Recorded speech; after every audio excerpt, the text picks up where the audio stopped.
Macho John Madden Juanito in front of my little room at the Bowcaster Hotel on the east side of Asheville, North Carolina. The Bowcaster sign is up there. Front desk for the hotel is in there. And all these rooms are pretty much full of nobody on a Tuesday.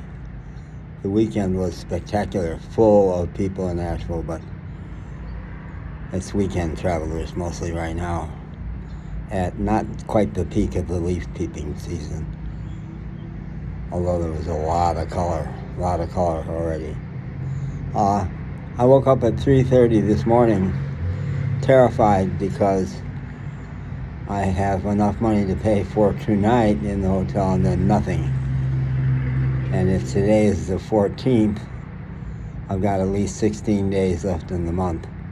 And about the only shot really of getting inside, because it's cold at night, is Salvation Army, which their respite center, their shelter gets really high grades from street people. Everybody likes the Salvation Army.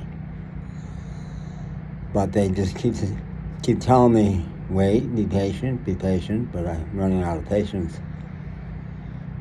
So I talked to Tom Kilby for a while. He's a wonderful listener. He's been hard to reach lately, but he listens so well that I say things to him I don't say to anybody else.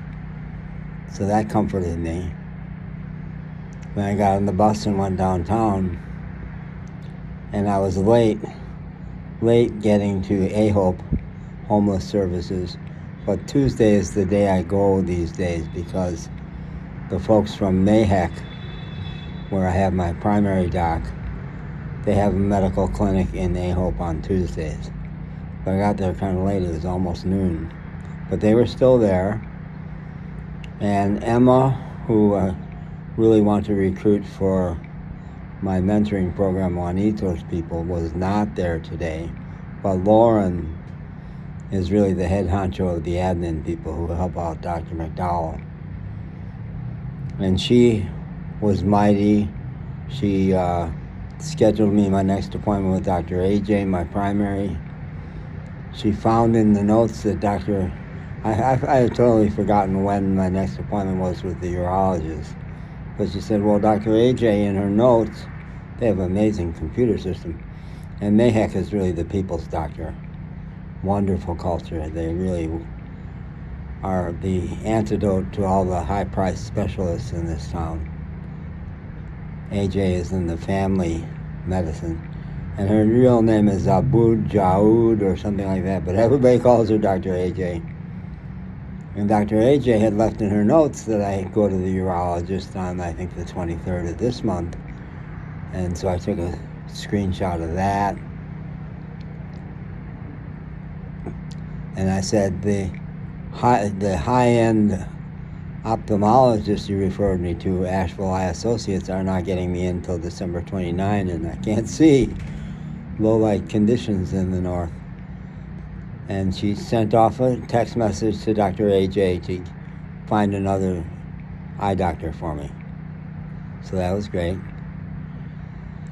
And Mikey from the fire department was there today. And the fire department has a community response team that Mikey was the one who took me to my court appearance on August 15th when I had no shoes. He remembered that pretty good, that he had to drop me off at the courthouse with no shoes, but my lawyer had some for me. So I overheard Mikey talking to another woman saying, I'm going to try to get you into a shelter. So I waited real patiently, lurked around there, and when he was done with her and after he entered his notes in his phone, I said, do you have a way to help me get in the shelter? Because that's about my only option right now, because even any of the apartment complexes, even public housing, I've got no money for the rest of the month. He says, well, you know, Salvation Army, you keep checking in. I said, they get mad if I check in every day, like once a week. He says, okay. But they may open up some beds out in Leicester, which is way the hell out. But because he said that, I went by Salvation Army, And Cal, big guy who I've dealt with several times, said, "You're still priority for a bottom bunk, because they sure can't climb up to a upper bunk. So we'll keep you posted."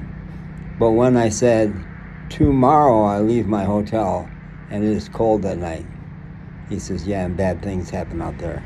He didn't even know that I'd been robbed twice at night. So he went back and talked to Elizabeth, who apparently is the real boss there. He comes back and he says, "Come by tomorrow after you leave your hotel. We'll let you camp out in the lobby until a lower bunk opens up." So that changed everything. Everything. My whole prospects changed because I'm going to be indoors for as much as 6 months if I wanted to.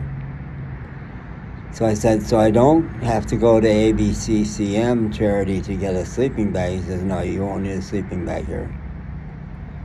So instead of going to ABCCM, I went to the visitor center where Sonia had bought me a $4 rain poncho when I had no money and it was raining. And I wanted to pay her back. I didn't have any cash really. I was going to buy with my little credit card a poncho and say, "Give this to somebody who needs it." But she wasn't there, and I said, "Just tell her how grateful I am. I'm still using it." But while I was at the visitor center, on their sound system, they played the song "Take Me On" from Aha, which is a song I've been flashing back and forth between Mexico and here because my heart is still in Mexico, even though I'm freshly falling in love with Asheville, especially with the fall colors and beautiful weather.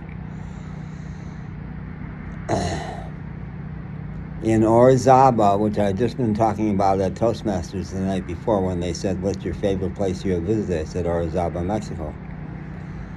In Orizaba, they had a spectacular auditorium, a beautiful theater that only has free shows, all free shows.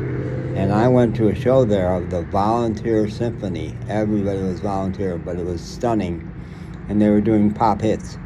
And they did Aha, "Take Me On," which was the best song of the whole. Wow, I went crazy. I danced in the back of the theater for that whole song and recorded it on my phone. So when that song came on in the visitor center, I was immediately weeping for how much I missed Mexico. I basically ran out of there and went back in the bushes, went to a place where people mostly wouldn't see me, and cried really hard. And because I'm doing a talk next week at Toastmasters about reasonable risk, make your speaking not to look good, but to stretch yourself to get bigger, right? So I stretched myself because I made a video almost as the tears were still squirting out of my eyes and talked about Orizaba. So then I did not go to ABCCM. I ended up just by happenstance following my nose, ended up back at High Five Coffee Shop where I really got a case on Amber. It was a whole lot today not seeing the person I meant to. My primary person, Brittany, my primary housing coordinator, was not available at AHOPE, and Amber was not in the coffee shop. But because she wasn't there, I talked to Cole, big strapping guy, and we had some nice connections.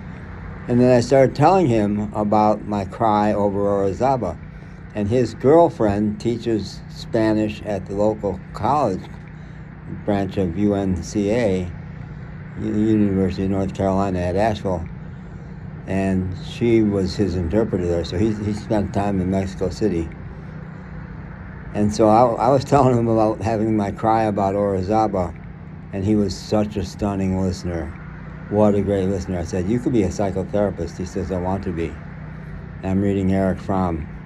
I said, Eric Fromm, his book, The Art of Loving, made all the difference for me in college. I don't have any memory of what it said. And he says, "Well, I'm reading The Art of Listening." I said, "Wow, I'm all about listening. I want to see what he had to say about that." And Tom, when I talked to Tom in the morning, had said, "Don't pay money for a subscription to Audible. get your audios from the library, which is where the homeless people go during the day, especially when it's cold. And I do have a library card. So after talking with Cole, I was headed for the library to get... See, some of the best things happen by not doing what you were going to do. Because on the way to the library, on the bench where I recorded Larry playing blues yesterday, there was this beautiful, tall, skinny, homeless girl dancing. And she turned out to be 37 and a geologist who had been laid off from the U.S. Geological Survey at the COVID time and has been homeless for 4 years. And oh God, she had incredible balance. She was like a flamingo dancing on one foot. And so I danced with her. And I tried to give her money. She didn't want money. And we danced. And she attracts wonderful people. So a guy came by who was really cool. Then a woman, they had an amazing, and I did a great job of releasing her as soon as she was visiting with somebody else. But she told me her story about she's been branded as bipolar, been in the hospital 2 times against her will, maybe 4 altogether. And when I said I've been in 13 times and 1 time against my will, we really connected. And I said, get rid of that bipolar talk. You are not bipolar. You have big energy swings. That's all. Psychiatric labels will crush you. And she was responsive to that.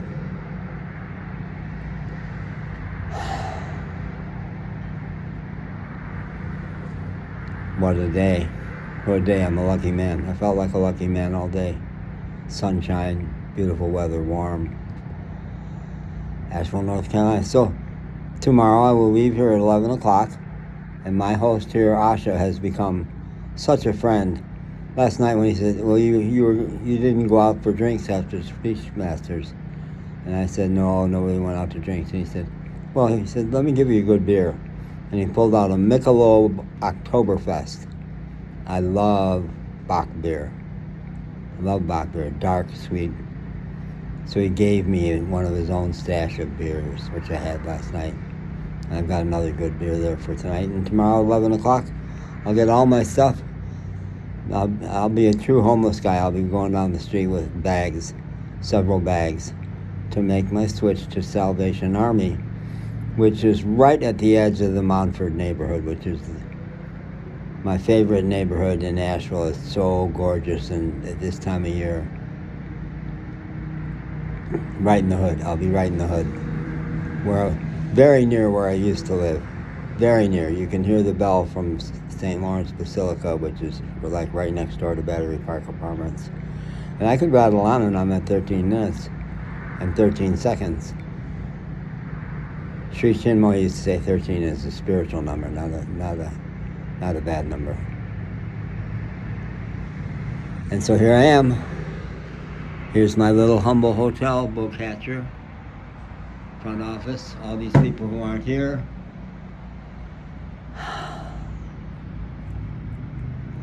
So many more blessings. I could do this for another 10 minutes just describing all the other little things that happened today. If you pay attention, Aldous Huxley book, The Island, fantasy book from this incredible philosopher and scientist, he had big birds flying over the island, squawking, attention, pay attention. Buddhists say the ultimate freedom which everybody have is what do you choose to pay attention to. And it's working for me today. I hope you paid attention to this. There will be a quiz. And I'm not going to lay any tricks on you. You are so beautiful to me. You are. Yeah, I mean it. Seriously.